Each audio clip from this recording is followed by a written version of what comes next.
جی میرا ایک بھائی کا ایک کریڈٹ کارڈ ہے، تو میں ایک موبائل خریدنا چاہتا ہوں، تو اس میں ایک آفر ہے کہ اگر میں اس بھائی کا کریڈٹ کارڈ سے پیمنٹ کروں تو مجھے 5,000 روپے کم دینا پڑے گا پیمنٹ کے وقت.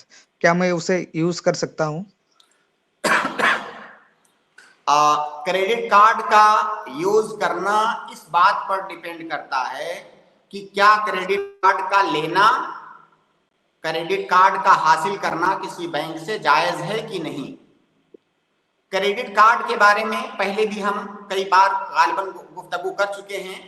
کریڈٹ کارڈ میں آپ کیا ہوتا ہے کہ بینک آپ کو ایک کارڈ ایشو کرتا ہے، آپ بینک میں اکاؤنٹ کھولتے ہیں، بینک آپ کو ایک کارڈ ایشو کرتا ہے جو کہ اے ٹی ایم کارڈ کی طرح سے ہی ہوتا ہے شکل و صورت میں.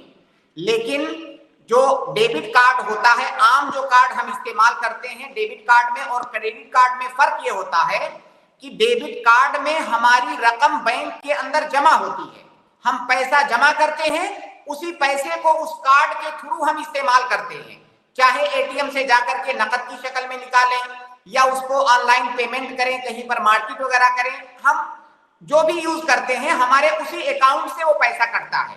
یہ ڈیبٹ کارڈ میں ہوتا ہے. لیکن کریڈٹ کارڈ میں کیا ہوتا ہے کہ بینک جب آپ کو کریڈٹ کارڈ ایشو کرتا ہے تو آپ کی کوئی رقم بینک کے اندر جمع نہیں ہوتی ہے. آپ کو کریڈٹ کارڈ دیتا ہے اور آپ کے درمیان ایک ایگریمنٹ ہوتا ہے کہ اس کریڈٹ کارڈ سے مثلا آپ 50,000 استعمال کر سکتے ہو، جبکہ 50,000 آپ نے بینک کو نہیں دیا ہوا ہے کچھ بھی. تو بینک کی جو رقم آپ کریڈٹ کارڈ کے ذریعہ استعمال کرتے ہیں، یہ رقم گویا کہ بطور قرض آپ کو بینک دے رہا ہے. اب آپ کے درمیان یہ ایگریمنٹ ہوتا ہے کہ یہ جو رقم آپ استعمال کرو گے اسے اتنے ٹائم میں آپ کو بینک کو ادا کرنا ہے. اس کا ایک ٹائم لائن ہوتا ہے. الگ الگ کریڈٹ کارڈ میں الگ الگ بینکوں میں الگ الگ اس کا ٹائم ہوتا ہے. 2 مہینے 4 مہینے 6 مہینے جو بھی ٹائم ہو اس کا، اتنے ٹائم میں آپ کو وہ رقم ادا کر دینا ہے. لیکن اگر آپ نے اتنے ٹائم میں ادا نہیں کیا تو آپ کو اضافی رقم دینی ہوگی. آپ نے استعمال کیا ہے 50,000، دینا پڑے گا مثلا 55,000 اگر ٹائم کو آپ نے کراس کیا تو یہ جو شرط ہوتی ہے یہ سود ہے، کیونکہ بینک سے آپ نے جو 50,000 لیا ہے یہ قرض ہے. اب قرض کو لوٹاتے وقت اگر آپ زیادہ لوٹا رہے ہیں، باقاعدہ شرط ہے آپ کے ساتھ کہ آپ کو زیادہ لوٹانا ہوگا اگر تاخیر کیے تو اسی کو سود کہا جاتا ہے، جس کو کہ حدیث کے اندر ربا نسیئہ کہا گیا ہے. تو یہ حرام ہے. اس طرح کا ایگریمنٹ کرنا، اس طرح سے کارڈ لینا یہ حرام ہے. تو جب کارڈ لینا ہی حرام ہے تو پھر اس کا استعمال کرنا کیسے جائز ہوگا؟ اور اس وقت دنیا میں کریڈٹ کارڈ کی جو شکلیں چل رہی ہیں، خاص طور سے ہمارے یہاں، ان تمام شکلوں میں کسٹمر کے ساتھ یہ ایگریمنٹ ہوتا ہی ہوتا ہے کہ آپ نے اگر ڈیلے کیا جو ہے وہ رقم ادا کرنے میں تو آپ کو جرمانہ دینا ہوگا. تو یہ سود والی شرط تمام کریڈٹ کارڈز میں اس وقت پائی جاتی ہے، لہٰذا اس کا لینا یہ جائز نہیں ہے. شیخ اس میں ہی اگر ادھار ٹائم پہ بھی چکا دے پھر بھی تو حرام ہی ہے. بالکل. اگر آپ یہ کہہ رہے ہیں، کوئی آدمی ایسا کہہ سکتا ہے کہ بھائی میں ٹائم سے چکاؤں گا، کبھی بھی ٹائم لائن جو ہے کراس نہیں کروں گا، تب بھی جائز نہیں ہے. کیونکہ ایک قاعدہ ہے کہ الدخول فی المعاملہ المحرمہ محرم، کسی حرام معاملے کے اندر داخل ہونا بھی حرام ہے. آپ نے اس ایگریمنٹ پر سائن کیا ہے، آپ اس سودی معاملے سے آپ نے رضامندی کا اظہار کیا ہے، تو ایسا کرنا بھی حرام ہے. ضروری نہیں ہے کہ بعد میں اس چیز کا ارتکاب ہو. جیسے اس کو آپ مثال سے سمجھیں، جیسے کوئی آدمی شراب خریدے اور کہے کہ میں اس کو پیوں گا نہیں، تو شراب خریدنا بھی حرام ہے. گھر کے بعد میں اس کو استعمال نہ کرے، اس کا خریدنا بھی اس کے لیے حرام ہے.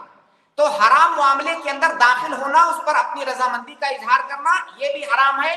گھر کے بعد میں آپ کو اس کا ارتکاب نہ کرنا پڑے. جی جی جزاک اللہ خیرن شیخ. ٹھیک ہے عارف بھائی، بہت بہت شکریہ شیخ. لیکن لیا تو میرے بھائی نے ہے نا، وہ جیسے مثال کے طور پر میرے بھائی نے لے لیا ہے شیخ، مجھے خالی بس پرچیز کرنا ہے اس کے کارڈ سے، کیونکہ میرے کو میرا 2,000 روپے، اب مثال کے طور پر میں اگر اس کو پورا دوں گا نا شیخ تو میرا 2,000 روپے جائے گا، اور اگر صرف میں اس کے کارڈ کو استعمال کر کے پیسہ اس کو پورا دے دوں وہیں کا وہیں، صرف اس کا کارڈ استعمال کروں تو میرے کو 2,000 روپے میرا بچ جائے گا. دیکھیے شیخ، سوال آپ کا بالکل فی محل ہی ہے. جیسے جی ہم تھوڑا سا اور پیچھے جا کر کے آتے ہیں یہاں پر. کسی آدمی نے, ہم نے حکم لگایا کہ کریڈٹ کارڈ کا لینا حرام ہے, لیکن جی کسی آدمی نے کریڈٹ کارڈ لے لیا, ٹھیک ہے, کسی آدمی نے حرام جانتے ہوئے, یہ مانتے ہوئے کہ حرام ہے, کریڈٹ کارڈ لے لیا بینک سے. اب جا کر کے اس کریڈٹ کارڈ کے ذریعے سے وہ مارکیٹ کرتا ہے یا اے ٹی ایم سے جا کر پیسہ نکالتا ہے, تو کیا وہ جو مارکیٹ کیا ہے, سامان خریدا ہے اس کریڈٹ کارڈ سے, کیا وہ سامان حرام ہوگا؟ نہیں حرام ہوگا. کیوں نہیں حرام ہوگا؟ کیونکہ وہ 50,000 جو میں نے مثال میں 50,000 کہا ہے, وہ جو 50,000 بینک اس کو دے رہا ہے وہ قرض ہے, اور قرض کا جو راس المال ہوتا ہے, گرچہ سودی قرض ہو لیکن راس المال کی ملکیت قرض لینے والے تک منتقل ہو جاتی ہے. وہ قرض کی رقم اس کے لیے حرام نہیں ہے, بعد میں وہ جو سود دے گا وہ حرام ہے, اور جو سود کے معاملے میں داخل ہوا ہے وہ حرام ہے. وہ قرض کی رقم اس کے لیے حرام نہیں ہے. لیکن اگر آپ کسی کو اجازت دے رہے ہو کہ جائیے مارکیٹ کیجئے اس سے, وہ سامان جو خریدیں گے وہ جائز ہے, اس کا مطلب آپ اس کی حوصلہ افزائی کر رہے ہو کہ جاؤ کریڈٹ کارڈ لو, جو سامان خریدو گے کوئی مسئلہ نہیں ہے.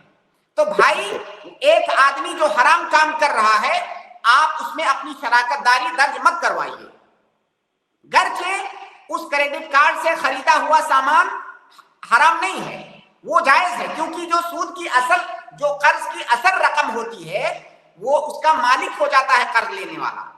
اصل اس میں حرمت جو ہے سود ہے, سود کے معاملے پر جو ہے اتفاق کرنا وہ حرام ہے, تو وہ سامان خریدنا اس سے جائز ہے. لیکن ایک آدمی جو حرام کاری کر رہا ہے, اگر آپ اس کا کارڈ لے کے استعمال کر رہے ہو, آپ کس چیز کی دعوت دے رہے ہو, اسے کیا پیغام دے رہے ہو؟